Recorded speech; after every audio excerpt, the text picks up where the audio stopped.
everyone, welcome back to your favorite channel Magnet Brains. So my dear class 9th students, आपकी book computer application book code 165 को continue करते हुए आज इस video में हम डिस्कस करने वाले हैं आपकी बुक का chapter 4 basics of operating system के एप्लीकेशन ओरिएंटेड क्वेश्चंस को।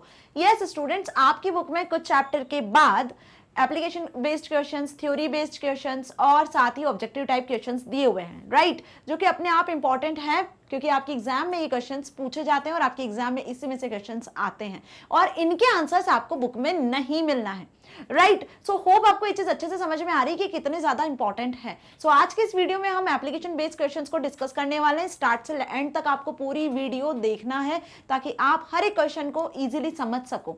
सो this is professor Barkha Gupta, your computer educator and magnet brains पे आपको ना सिर्फ K12 बल्कि CBSE Hindi English medium, CUET, NTSC, olympiad, UP, Bihar board, MP board की प्रिपरेशन कराई जाती है 100% free of cost with high quality education.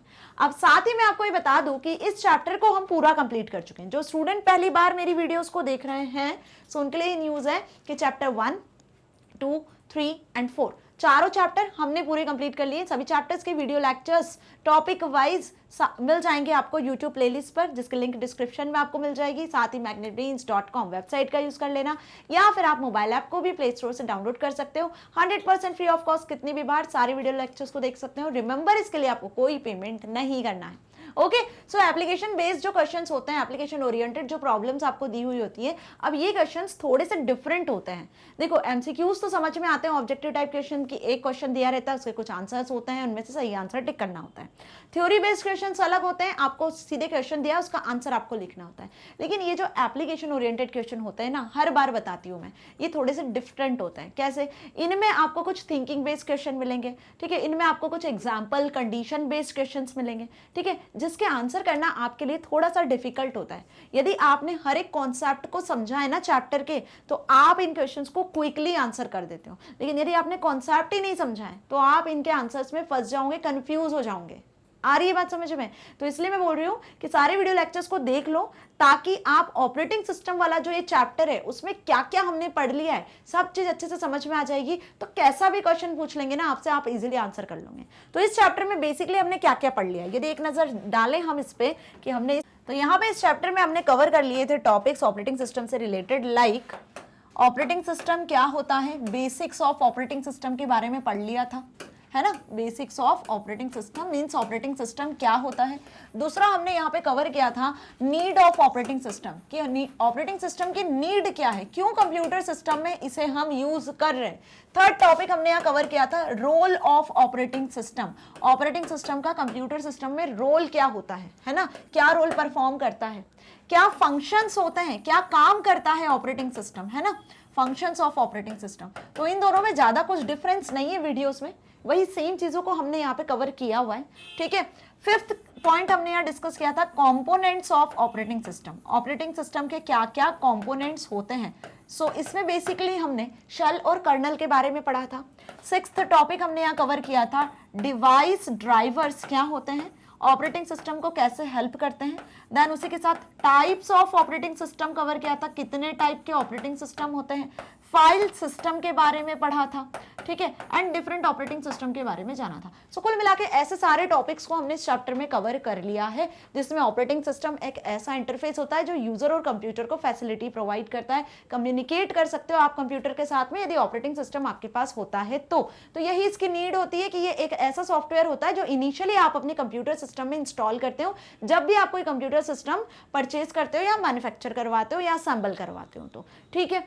इसके बिना आप किसी भी तरीके से कोई भी और एप्लीकेशन को या कोई भी और हार्डवेयर को यूज नहीं कर सकते हो। तो हार्डवेयर को मैनेज करना, सॉफ्टवेयर को मैनेज करना, प्रोसेस को मैनेज करना, मेमोरी को मैनेज करना, ठीक है, यूजर के हर एक टास्क को, यूजर को इंटरफेस प्रोवाइड करना, ये सारे फंक्शंस किसके होते हैं, ऑपरेटिंग सिस्टम के होते हैं। और यहाँ पे दो इंपॉर्टेंट इसके कंपोनेंट होते हैं, कर्नल और शेल। शेल के थ्रू यूजर से आप इंटरैक्ट कर सकते हो, कर्नल के थ्रू हार्डवेयर के साथ आप इंटरैक्ट कर सकते हो। तो ये दो कंपोनेंट ऑपरेटिंग सिस्टम के होते हैं। मतलब यूजर से इंटरैक्ट करना है तो ऑपरेटिंग सिस्टम शेल का यूज करता है, हार्डवेयर के साथ इंटरैक्ट करना है तो ऑपरेटिंग सिस्टम कर्नल का यूज करता है।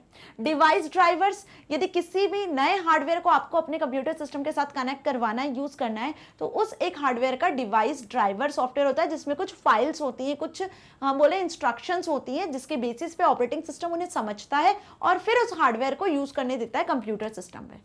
Types of operating system, different type के ऑपरेटिंग सिस्टम यहाँ डिस्कस कर लेते हैं। Single user, multi user, real time, time sharing, distributed, multi processing, command line operating system, है ना, जीयूआई इंटरफेस के साथ जो ऑपरेटिंग सिस्टम आपको मिलते हैं। फाइल सिस्टम के बारे में पढ़ लिया था कि फाइल सिस्टम में ऑपरेटिंग सिस्टम किस तरीके से फाइल्स को मैनेज करता है। तो कुल मिला के इतने सभी टॉपिक हमने इस चैप्टर में डिटेल में कवर कर लिए हैं। हर एक टॉपिक का क्विक रिवीजन मैंने आपको यहाँ दे दिया। अब फटाफट से क्वेश्चन के आंसर्स हमको यहाँ करने हैं। फर्स्ट क्वेश्चन दिया हुआ है, the operating system of modern computers has progressed from a command driven system to a graphical user interface. वो ऑपरेटिंग सिस्टम जो कि मॉडर्न कंप्यूटर्स में कमांड ड्रिवन इंटरफेस से ग्राफिकल यूजर इंटरफेस की तरह प्रोग्रेस किया है।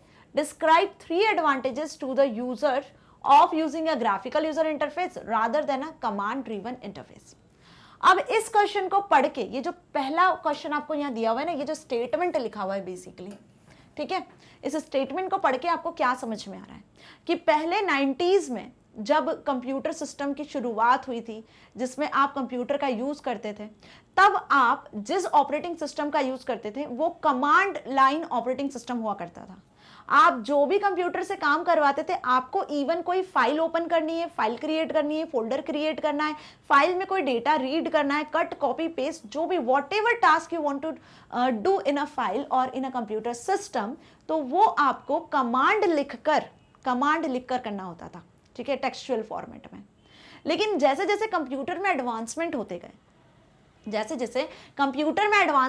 गए, तो आप देख रहे हो कि आजकल हम ग्राफिकल यूजर इंटरफेस का यूज कर रहे हैं। आजकल आपको किसी भी काम को करने के लिए कमांड नहीं लिखनी होती है। आपको फाइल को कट करना है, कॉपी करना है, पेस्ट करना है, या आपको कोई फाइल सिलेक्ट करना है, आपको दिस पीसी आइकन पर डबल क्लिक करके ओपन कर लेना है, ठीक है। तो यहाँ पे क्या आप कुछ कमांड लिख रहे हो फाइल को क्रिएट करने के लिए, कट कॉपी पेस्ट करने के लिए? नहीं, आप पॉइंटर्स का, माउस का, कीबोर्ड का यूज कर रहे हो। साथ ही आपको एक डेस्कटॉप स्क्रीन दिख रहे हैं जिसमें कुछ पिक्चर्स, आइकन्स दिख रहे हैं, ठीक है, बहुत सारे ऑप्शंस, मेन्यूज दिख जाते हैं। एक सिंगल क्लिक से आप सारे काम कर लेते हो। आ रही बात समझ में? तो ये क्या हो गए? ग्राफिकल यूजर इंटरफेस हो गए। अब इन दोनों में कुल मिला के इस क्वेश्चन में डिफरेंस आपको बताना है ना। क्या पूछा है आपसे? यहाँ पर डिफरेंस ही पूछा है कि describe 3 advantage to the user of using a graphical user interface rather than a command driven interface. कि क्यों हम कमांड ड्रिवन इंटरफेस से आज ग्राफिकल यूजर इंटरफेस को यूज कर रहे हैं, क्यों नहीं हम आज भी कमांड ड्रिवन इंटरफेस को ही यूज करें, ग्राफिकली क्यों यूज करें, क्या एडवांटेज एक्चुअली आपको ग्राफिकल यूजर इंटरफेस प्रोवाइड कर रहा है, ठीक है। तो पहली बात, पहला एडवांटेज क्या हो गया? पहला एडवांटेज तो ये हो जाएगा कि ग्राफिकल यूजर इंटरफेस आपको ग्राफिक्स के फॉर्मेट में, पिक्टोरियल फॉर्मेट में हर चीज को रिप्रेजेंट करता है। आपको यहाँ पे टेक्सचुअल कम्युनिकेट नहीं करना है। दूसरा, ये जो ग्राफिकल फॉर्मेट आपको दे रहा है ग्राफिकल यूजर इंटरफेस, वो इजी टू कम्युनिकेट होता है, इजी टू लर्न होता है, इजी टू यूज होता है, ठीक है। इसके लिए आपको एक्स्ट्रा स्किल्स की जरूरत नहीं होती है। जैसे कमांड लाइन पर जो एक्सपीरियंस पर्सन होता है, जिसे कमांड्स याद है, जो कमांड को क्विकली रन कर सकता है, उसके लिए इजी होता है। लेकिन ग्राफिकल यूजर इंटरफेस हर एक नॉर्मल यूजर से लेकर एडवांस यूजर दोनों के लिए इजी होता है। आई बात समझ में? बस यही डिफरेंस आपको, यही पॉइंट्स एडवांटेज के लिखने हैं। तो आंसर क्या हो जाएगा? ध्यान से देखो, GUI that is graphical user interface allow करता है more information to be conveyed to the user through the use of icons, pictures, text, moving images। यहाँ पर आप यूजर को और ज्यादा इंफॉर्मेशन कन्वे कर सकते हो, क्योंकि यहाँ पे आइकन्स का, पिक्चर्स का, टेक्स्ट का, है ना, और साथ ही मूविंग इमेजेस का यूज होता है। मतलब ये जो ग्राफिकल यूजर इंटरफेस होता है वो आपको विम्प इंटरफेस के साथ में मिलता है। मीन्स कि यहाँ पे विम्प की बात कर ले तो आपको विंडोज प्रोवाइड करता है, मल्टीपल स्क्रीन्स यहाँ मिल जाती है। कमांड लाइन में एक सिंगल स्क्रीन पे काम करना होता है, ब्लैक कलर की स्क्रीन होती है जिसपे कमांड लिखना होता है। यहाँ पे आपको मल्टीपल विंडोज, मल्टीपल स्क्रीन्स मिलती हैं। स्क्रीन को आप मूव कर सकते हो, स्विप कर सकते हो, ठीक है। साथ ही आप यहाँ पर आइकन्स का यूज कर सकते हो, डिफरेंट मेन्यूज का यूज कर सकते हो, और पॉइंटर्स भी यहाँ आपको मिल जाते हैं। जो माउस पॉइंटर इस तरीके से मूव करता है जिससे आप सिलेक्शन कर सकते हो ना स्क्रीन पर, ठीक है। आई बात समझ में? तो ये इजी होता है यूजर को समझना। Icons can make it easier for user, वही लाइन बता रही हूं मैं कि आइकन यूजर के लिए इजी होते हैं। आइकन यूजर के लिए इजी होते हैं। कि पर्टिकुलर आइकन किस चीज को डिपिक्ट कर रहा है। जैसे दिस पीसी का आइकन आपको पता है एक कंप्यूटर बना रहता है और उसके नीचे दिस पीसी लिखा रहता है, जो ये बताता है कि इससे आप कंप्यूटर की सेटिंग कर सकते हो, कंप्यूटर्स को अपने कंप्यूटर में क्या क्या चीजें उसे एक्सप्लोर कर सकते हो। रिसाइकल बिन में एक इस तरीके से पिक्चर बना होता है जो रिसाइकल बिन को बताता है कि जितने भी डिलीटेड फाइल फोल्डर इसमें होते हैं। न्यू फोल्डर, येलो कलर का एक फोल्डर सा आइकन होता है जो फोल्डर को इंडिकेट करता है, आप उसको देखकर ही समझ जाते हो कि ये एक फोल्डर है। तो यहाँ पे आइकन्स इजी टू यूज होते हैं, इजी टू लर्न होते हैं। यूजर उस पिक्चर को देखकर समझ में आ जाता है कि what is computer going to before it does. If you want to load writer for example, you click on the icon associated with writer. मतलब यदि आपको ओपन ऑफिस राइटर को, जिसे हम एमएस वर्ड भी कहते हैं एमएस ऑफिस में, उसे ओपन करना है तो वर्ड का अपना आइकन होता है जिससे आप पता कर लेते हो कि भाई ये वर्ड सॉफ्टवेयर है। एक्सेल का अपना आइकन होता है जिससे आपको पता रहता है कि एक्सेल शीट को शो कर रहा है ना। बस ऐसे ही अलग अलग आइकन्स होते हैं जो हर एक एप्लीकेशन सॉफ्टवेयर को डिफाइन करते हैं, बताते हैं, और पिक्चर देख के आप ये समझ जाते हो कि इस एप्लीकेशन में क्या है, किसके लिए ये यूज करना है, जो कमांड लाइन में नहीं मिलता है ना। Third, using a mouse is a lot quicker than typing in commands. ठीक है, माउस का यूज करके आप बहुत इजी वे में काम कर सकते हो। जैसे कि आप कमांड को टाइप करते हो, माउस से आप क्विकली सिलेक्ट कर लेते हो, एप्लीकेशन को ओपन कर लेते हो, फाइल क्रिएट कर लेते हो। वहीं टाइप करना है तो टाइम कंज्यूमिंग भी होता है, कमांड याद रहनी चाहिए, कंफ्यूजन भी बहुत होता है। It allows the user to carry out much more complex operation in much easier way. Command line में जितने भी कॉम्प्लेक्स ऑपरेशन होते हैं वो कॉम्प्लेक्स ही रहते हैं, आपको सभी के लिए कमांड याद करनी है, लेकिन माउस के थ्रू जितने भी कॉम्प्लेक्स ऑपरेशन होते हैं वो इजी होते चले जाते हैं। For example, opening a file that has been saved before can be done by clicking on a folder and then clicking on file name. Obvious सी बात है, आपको किसी फाइल को ओपन करना है तो आपको जस्ट एक क्लिक करना है ना। सपोज ये आपकी कोई फाइल है, ठीक है, ये एक फोल्डर में सेव है, इस तरीके से एक फोल्डर बना हुआ है, उस फोल्डर में सेव है, तो आपने यहाँ पे क्लिक किया, इस फोल्डर को एक्सप्लोर करोगे तो यहाँ आपको ये फाइल मिल जाएगी, इस पे क्लिक करोगे तो फाइल आपके सामने ओपन हो जाएगी और उसका कंटेंट आपको दिखने लग जाएगा। कितना टाइम लगा? सेकंड से भी कम टाइम लगेगा। लेकिन वहीं यदि आपको इसके लिए कमांड लिखनी होगी तो पहले आपको इस फोल्डर के लिए कमांड लिखनी है, फोल्डर को ओपन करने के लिए, फिर इस फाइल को ओपन करने के लिए कमांड लिखनी है ना, फिर आपके सामने फाइल ओपन होगी जिसके टेक्स्ट को आप रीड कर पाओगे। आई बात समझ में? So with a command system you would have to know file name, पहले तो आपको फाइल नेम का याद करना होगा, एंड द डायरेक्टरी स्ट्रक्चर कि उस फाइल को आपने किस फोल्डर के फिर सब फोल्डर में फाइल में स्टोर किया हुआ है, and then to be able to find a file and then open it. आई बात समझ में? चलिए, तो ये तीनों पॉइंट्स आपको याद होने चाहिए। याद क्या होने चाहिए? यदि समझ में आते हैं, क्योंकि मैंने डिटेल में समझाया है, डिफरेंस पॉइंट ऑफ व्यू से समझाया है, आया है समझ में, तो आप इस क्वेश्चन को इजीली अटेम्प्ट कर लोगे। सेकंड क्वेश्चन दिया हुआ है, the operating system is the software heart of machine. Operating system जो कि एक सॉफ्टवेयर है, मशीन हम बोले ऑपरेटिंग सिस्टम की कंप्यूटर सिस्टम का हार्ट एक तरीके से, है ना, सोल भी मैंने कहा था, जिसके बिना एक्चुअली कंप्यूटर सिस्टम वर्क नहीं कर सकता है। ठीक है, give a detailed explanation of what the operating system of modern PC does. तो यहाँ पे अब आपको बताना है कि ऑपरेटिंग सिस्टम की एक मॉडर्न पीसी के लिए क्या डेफिनेशन हो सकती है। एक मॉडर्न पीसी के लिए ऑपरेटिंग सिस्टम की क्या डेफिनेशन हो सकती है? वही सेम डेफिनेशन हो सकती है, क्योंकि मॉडर्न पीसी में बहुत सारे हार्डवेयर को आप कनेक्ट कर सकते हो, है ना, अलग अलग तरीके के एप्लीकेशंस को एक्सेस कर सकते हो। यहाँ पे मेमोरी मैनेजमेंट करने का तरीका अलग हो जाता है ना, डिफरेंट टाइप की मेमोरीज का आप यूज कर सकते हो। तो यहाँ पे एवरी टास्क को कौन मैनेज कर रहा है? ऑपरेटिंग सिस्टम ही मैनेज कर रहा है। तो बस यही सेम आंसर जो आप अभी तक पढ़ते आए हो ना, वही लिख देना है कि an operating system allows the users to use an interface that makes carrying out task on a personal computer easier and much more efficient. On all operating systems there is a button that you can click to get everything as you need. अब ये जो answer लिखा है ना, ये modern PC की बात कर रहे हैं हम। मॉडर्न पीसी मतलब ग्राफिकल यूजर इंटरफेस जो आपको मिलता है मॉडर्न पीसीज में। टच करके आप एप्लीकेशन को ओपन कर सकते हो, क्लिक करके आप एप्लीकेशन को ओपन कर सकते हो, as compare to older systems जिसमें आप कमांड लाइन का यूज करते थे, उसके रिस्पेक्टिव ये आंसर यहाँ पे लिखा हुआ है। आई बात समझ में कि an operating system allows the user to use an interface. यहाँ पे मॉडर्न पीसी में ऑपरेटिंग सिस्टम यूजर को अलाउ करता है कि आप इंटरफेस का यूज करके अपने टास्क को पर्सनल कंप्यूटर पे इजी कर सकते हो, इवन एफिशिएंट वे में परफॉर्म कर सकते हो। On all operating system there is a button, सभी ऑपरेटिंग सिस्टम पे यहाँ एक बटन होता है जिस पे क्लिक करना होता है। जो भी आपको काम करना है, जैसी आपको जरूरत है, बस आपको क्लिक करना है और आपका काम चुटकियों में हो जाएगा। कोई कमांड या कोई टेक्स्ट आपको यहाँ टाइप करने की जरूरत नहीं है, ना कोई बहुत ज्यादा स्किल या बहुत ज्यादा आपको लर्निंग करना है इसके लिए। Okay, so this is about advantage of modern PCs operating system as compare to older systems. This button can start programs. इस बटन पे क्लिक करोगे, जैसे स्टार्ट बटन की बात कर रही हूं मैं, तो स्टार्ट बटन पे जैसे ही क्लिक करोगे तो सारे प्रोग्राम्स की लिस्ट आपको मिल जाना है। वहां से आप किसी भी फाइल को ओपन कर सकते हो, डॉक्यूमेंट्स को ओपन कर सकते हो, आप अपने कंप्यूटर की सेटिंग को चेंज कर सकते हो। Modern PCs have a desktop, modern PC में एक डेस्कटॉप इन्वायरमेंट होता है जहां पे ये सारी चीज आपको मिल जाती है। This also make it easier to start task and find connections to other resources in the computer, both hardware and software. The user can just point and click. दोनों हार्डवेयर और सॉफ्टवेयर के लिए यहाँ पे यूजर को क्या करना है, बेसिकली सिर्फ एक क्लिक से ही काम कर लेना है। Okay, now the operating system allocates memory and other resources to each piece of its software and hardware running on the machine. It also runs the clock which keeps everything running together. It also allows all the different bits of communicate by translating information from the user, software, hardware and other devices. तो कुल मिला के इस question में सारी चीज लिख दी है। ठीक है, पहला तो हमने देखा क्या, पहला पॉइंट हमने यहाँ देखा कि यूजर इंटरफेस प्रोवाइड कर रहा है, फ्रेंडली यूजर इंटरफेस है ना, GUI interface operating system modern PCs को।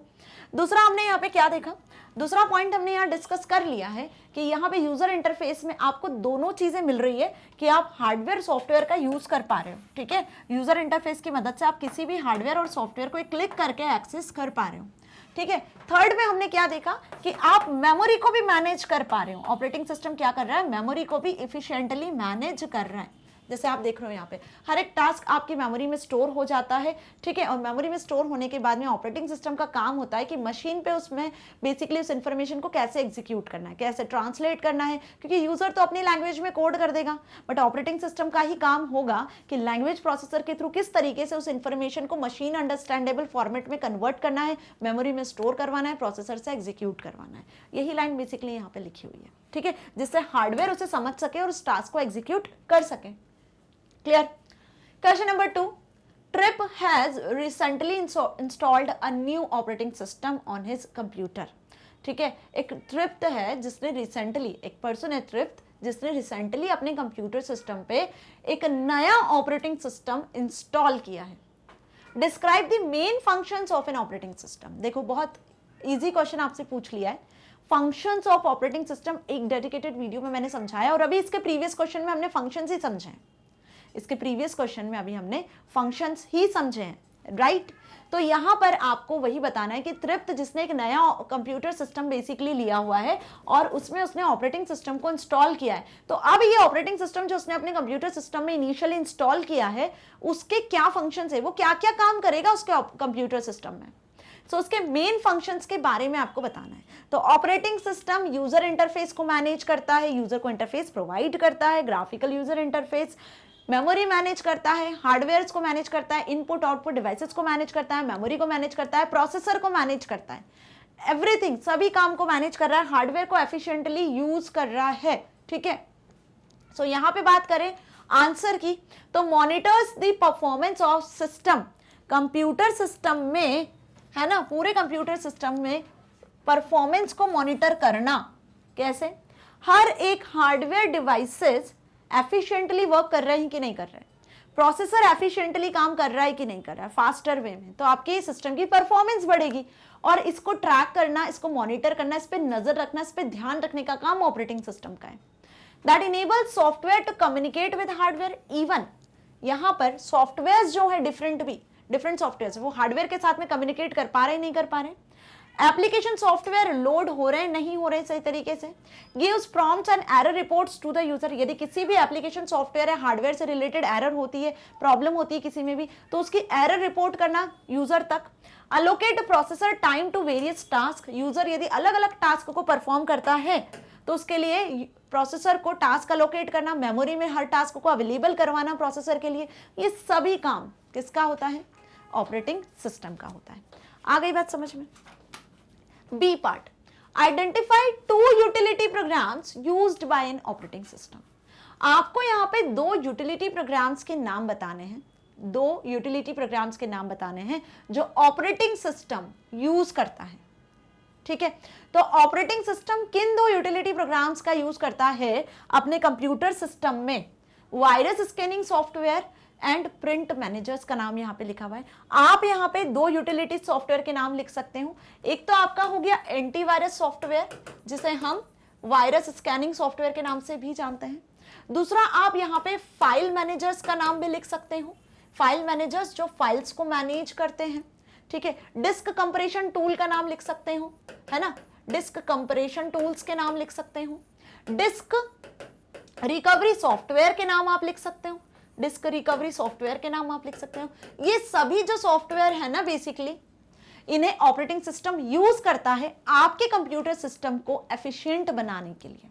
जैसे मैंने बताया कि आप जिस भी लैंग्वेज में कोड कर रहे हो, आप अपनी अंडरस्टैंडेबल लैंग्वेज में कोड कर रहे हो, उस कोड को मशीन अंडरस्टैंडेबल फॉर्मेट में जिसे हार्डवेयर एग्जीक्यूट कर सकें, उसके लिए लैंग्वेज प्रोसेसर्स का यूज किया जाता है। तो इन लैंग्वेज प्रोसेसर को कौन यूज कर रहा है, कौन बता रहा है कि इस टास्क को कन्वर्ट करना है, कौन बता रहा है, उन्हें कौन इंस्ट्रक्ट कर रहा है कि यूजर से ये टास्क लो, यूजर का ये कोड लो और इसे कन्वर्ट करो मशीन अंडरस्टैंडेबल फॉर्मेट में और फिर प्रोसेसर को दो ताकि प्रोसेसर उसे एग्जीक्यूट कर सके। इसे मॉनिटर कौन कर रहा है? Operating system. बिल्कुल वैसे ही कंप्यूटर सिस्टम में यदि आपके वायरसेस होते हैं तो ऑपरेटिंग सिस्टम एंटीवायरस सॉफ्टवेयर को इंस्ट्रक्ट करता है कि इन वायरसेस को हटाओ, रिमूव करो, अपना काम करो। आई बात समझ में?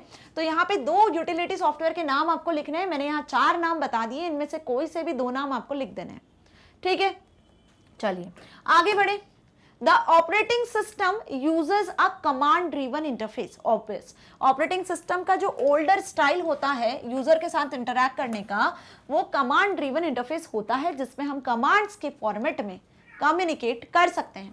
So what does command driven user interface mean? मतलब कमांड ड्रिवन जो इंटरफेस है उसका क्या मतलब होता है? सो आंसर क्या लिख कर आओगे, देख लो। The user gives instructions by typing commands on to the computer. Command driven interface में यूजर जो इंस्ट्रक्शंस देते हैं कंप्यूटर सिस्टम को, वो बेसिकली कमांड्स लिख कर देते हैं। ठीक है, जैसे आज यदि आप एक्सेस करना चाहते हो अपने कंप्यूटर सिस्टम में तो आपको सी प्रॉम्प्ट मिलता है। जैसे कमांड प्रॉम्प्ट पे आप जाते हो तो इस तरीके से आपको प्रॉम्प्ट मिलता है, राइट। जैसे हम बात कर लें, लाइक इस तरीके से आपको, अरे पेन सेलेक्ट हो गया, इस तरीके से आपको प्रॉम्प्ट मिलता है। जैसे आप कमांड प्रॉम्प्ट पे जाते हो तो यहाँ पे कमांड्स के फॉर्मेट में ही आप क्या कर सकते हो, एग्जीक्यूट करवा सकते हो अपने टास्क को। क्लियर? चलिए सेकंड क्वेश्चन क्या दिया है, give 1 benefit and 1 drawback of a command driven user interface. Previous question में बताना था कमांड ड्रिवन इंटरफेस क्या होता है, इस क्वेश्चन में आपको बताना है एक एडवांटेज और एक डिसएडवांटेज। तो एडवांटेज क्या हो जाएगा, यदि एडवांटेज की बात कर लें तो commands can be given more quickly than using a menu driven system. मतलब हम बात कर लें मेमोरी की, तो जो भी इंस्ट्रक्शंस आप कंप्यूटर में देते हो वो मेमोरी में जाके सेव होता है, ये हमें अच्छे से पता है।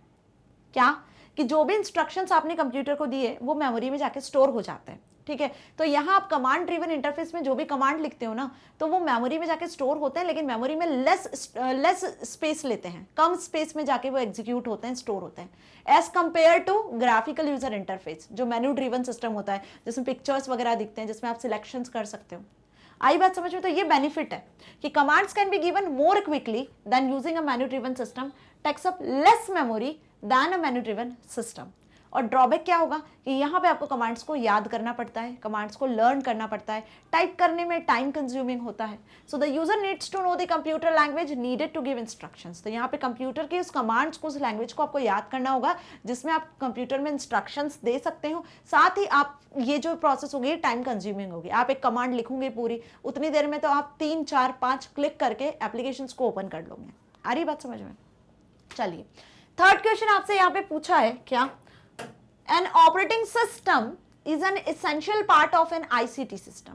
मतलब ऑपरेटिंग सिस्टम बहुत ही इसेंशियल पार्ट होता है किसी भी कंप्यूटर सिस्टम के लिए, जो कि इंफॉर्मेशन कम्युनिकेशन टेक्नोलॉजी की बात कर रहे हैं हम यहाँ पे। Information and communication technology, ICT का मतलब क्या हो रहा है यहाँ पे, इंफॉर्मेशन एंड कम्युनिकेशन टेक्नोलॉजी, जिसमें हम कंप्यूटर सिस्टम का यूज कर रहे हैं। जिसमें हम किस टेक्नोलॉजी का यूज कर रहे हैं, कंप्यूटर सिस्टम का यूज कर रहे हैं। तो यहाँ पे ऑपरेटिंग सिस्टम जो कि एक बहुत इसेंशियल कंपोनेंट है है ना, एक इसेंशियल रोल, एक इसेंशियल पार्ट प्ले करता है। सो यहाँ पे अब इस लाइन पर बेस्ड कुछ क्वेश्चंस आपको दिए हुए हैं, बहुत ध्यान से समझना, क्वेश्चन डिफरेंट है। Is an operating system hardware और सॉफ्टवेयर? तो यहाँ पे जो ऑपरेटिंग सिस्टम है कंप्यूटर सिस्टम में यूज किया जाता है बेसिकली, है ना, हार्डवेयर होता है या सॉफ्टवेयर होता है? थर्ड चैप्टर से पढ़ाती आ रही हूं मैं। ऑपरेटिंग सिस्टम हार्डवेयर है या सॉफ्टवेयर है? जल्दी से बता दो, टिक मार्क करना है आपको। तो ऑपरेटिंग सिस्टम क्या है? एक सॉफ्टवेयर है, कोई डिवाइस नहीं अलग से जिसे कनेक्ट करना पड़ता है सॉफ्टवेयर को रन करने के लिए। जितने भी हार्डवेयर है उनको रन करवाने के लिए हमें सॉफ्टवेयर की जरूरत पड़ती है। उन सॉफ्टवेयर में सबसे most important, essential and first software जो होता है वो ऑपरेटिंग सिस्टम ही होता है। सो करेक्ट आंसर क्या होगा आपका? Operating system is a set of programs और इंस्ट्रक्शंस, सॉफ्टवेयर होता है। Okay, Which two of the following are tasks carried out by all operating system? अब यहाँ अगेन कुछ ऑप्शंस आपको दिए हुए हैं, इन ऑप्शंस में से बताना है कि कौन से ऑपरेटिंग सिस्टम्स है जो इनमें से इन टास्क को परफॉर्म करते हैं।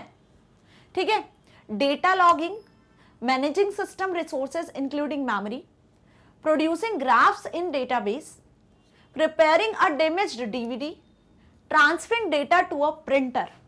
तो यहां पे आपको बताना है कि कौन से दो ऐसे टास्क हैं इन सभी में से जो ऑपरेटिंग सिस्टम परफॉर्म करता है। डेटा लॉगिंग का काम क्या ऑपरेटिंग सिस्टम करता है? नहीं। Managing system resources including memory, memory के साथ साथ जितने भी हार्डवेयर डिवाइसेस हैं उनको मैनेज करता है क्या? यस, यही तो पढ़ते आए हैं हम शुरू से कि मैनेजमेंट का काम ऑपरेटिंग सिस्टम का होता है। Producing graphs in database, database में ग्राफ प्रिपेयर करना है आपको, तो क्या ग्राफ ऑपरेटिंग सिस्टम आपके लिए प्रिपेयर करके देता है या आप खुद ही प्रिपेयर करते हो? हम खुद ही प्रिपेयर करते हैं ना, टेबल सिलेक्ट करते हैं, ऑप्शंस को सिलेक्ट करते हैं, ग्राफ पे क्लिक करते हो तो ग्राफ प्रिपेयर हो जाता है। तो ऑपरेटिंग सिस्टम ये काम हमारे लिए नहीं करके देता है, ये काम ऑपरेटिंग सिस्टम का नहीं, यूजर का होता है।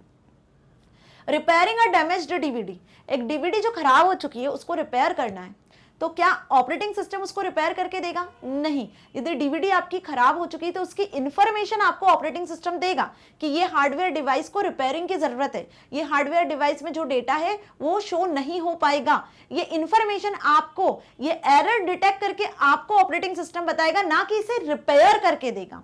तो ये ऑपरेटिंग सिस्टम का काम नहीं होता है। किसी भी हार्डवेयर को ट्रैक करना, उसकी करंट पोजीशन बताना, वो करंटली किस लेवल पे है अभी, है ना, सही काम कर रहा है नहीं कर रहा है, उसको मॉनिटर करना है, इसकी इंफॉर्मेशन आपको ऑपरेटिंग सिस्टम देता है, ना कि इस डिवाइस को रिपेयर करता है। ठीक है, transferring data to a printer, yes, जो भी डेटा, जो भी आउटपुट प्रोसेसर ने प्रोसेस किया हुआ है मेमोरी में स्टोर है, अब मेमोरी से वो आउटपुट सिस्टम तक, आउटपुट डिवाइसेस तक ट्रांसफर करना, जैसे प्रिंटर, मॉनिटर, ये काम जरूर ऑपरेटिंग सिस्टम का होता है। तो कौन से दो टास्क है जो ऑपरेटिंग सिस्टम यहाँ परफॉर्म करता है? That is management of all resources including memory and transferring data to a printer.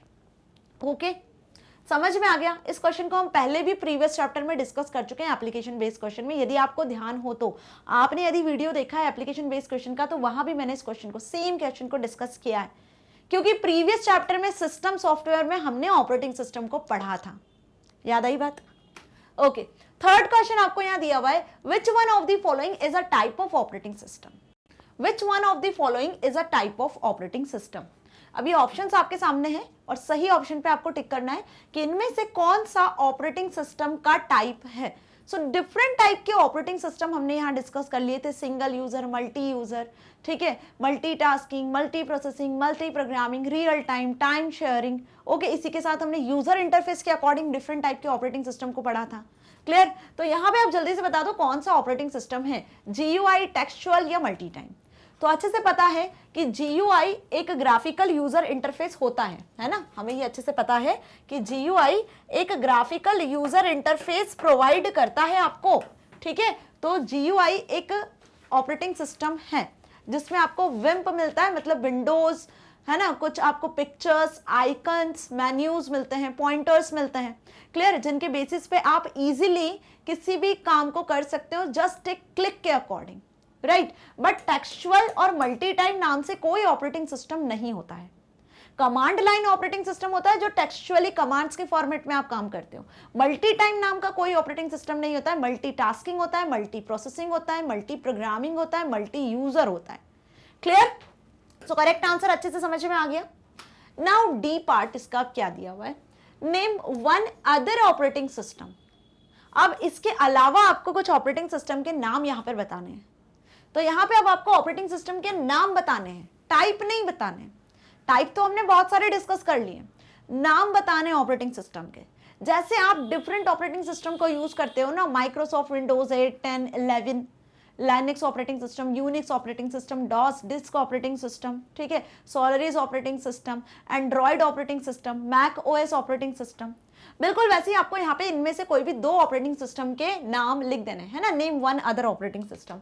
तो यहाँ पे आप लाइनक्स, माइक्रोसॉफ्ट विंडोज, जो आगे मैंने अभी मैक ओएस वगैरह ऑपरेटिंग सिस्टम के नाम बताए, उनके नाम आप यहाँ पे लिखकर आ सकते हो, 2 या 2 से ज्यादा भी लिखकर आ सकते हो, राइट। सो स्टूडेंट्स, यहाँ पे फिनिश होता है हमारा ये वीडियो एंड होप आपको सारे एप्लीकेशन बेस्ड क्वेश्चंस अच्छे से समझ में आ गए हैं। किस तरीके से आपसे एग्जाम में पूछे जाएंगे, आपके एग्जाम में लास्ट सेक्शन में जो पेपर होता है आपका कंप्यूटर एप्लीकेशन का, उसमें लास्ट सेक्शन में 4-5 मार्क्स के जो क्वेश्चंस होते हैं वो यही एप्लीकेशन बेस्ड क्वेश्चंस होते हैं। ऐसे ही क्वेश्चंस आपसे पूछे जाते हैं जो कंफ्यूज कर देते हैं बच्चों को, लेकिन कंफ्यूज नहीं होना, ये कॉन्सेप्ट्स आपके क्लियर हैं, सारे टॉपिक्स आपने अच्छे से समझे हैं, तो आप इन क्वेश्चन के आंसर्स फटाफट चुटकियों में करके आओगे, क्योंकि इनमें ज्यादा थ्योरी नहीं लिखना होती है, इनमें आपको पॉइंट टू पॉइंट आंसर करना होता है। आई बात समझ में? सो मैग्नेट ब्रेन्स आपको 100% free of cost education provide करता है, ना सिर्फ K-12 बल्कि CBSE Hindi English medium, spoken English, CUET, NTSC, olympiad, UP Bihar board, और अब तो MP बोर्ड की प्रिपरेशन भी करवा रहा है 100% free of cost with high quality education. आप सारे वीडियो लेक्चर्स को ना सिर्फ यूट्यूब प्लेलिस्ट बल्कि एक्सेस कर सकते हो magnetbrains.com वेबसाइट का यूज करके, या फिर मोबाइल ऐप को भी आप प्ले स्टोर से डाउनलोड कर सकते हो। सभी जगह से 100% फ्री ऑफ कॉस्ट सारे वीडियो लेक्चर्स आपको मिल जाने हैं, कोई पेमेंट आपको इसके लिए नहीं करना है। Books, e books, notes, e notes यदि आपको एक्सेस करना है तो इसकी लिंक भी आपको डिस्क्रिप्शन में मिल जाएगी, वहां से आप इजीली एक्सेस कर सकते हो। यदि कुछ लेटेस्ट अपडेट या रीसेंट अपडेट को आपको एक्सेस करना है तो आप हमारे social media platforms like Facebook, Instagram, Twitter को एक्सेस कर सकते हो। और यदि चैनल को अभी तक सब्सक्राइब नहीं किया है तो सबसे पहले चैनल को सब्सक्राइब करो, ताकि आने वाले वीडियोस आपके लिए हेल्पफुल हो सके, क्योंकि नेक्स्ट वीडियो में हम असाइनमेंट पोर्शन को डिस्कस करने वाले हैं, जो कहीं ना कहीं बहुत ज्यादा इंपॉर्टेंट है। ओके, सो मिलेंगे नेक्स्ट वीडियो में नेक्स्ट न्यू टॉपिक के साथ। Till then, stay happy. Thank you so much.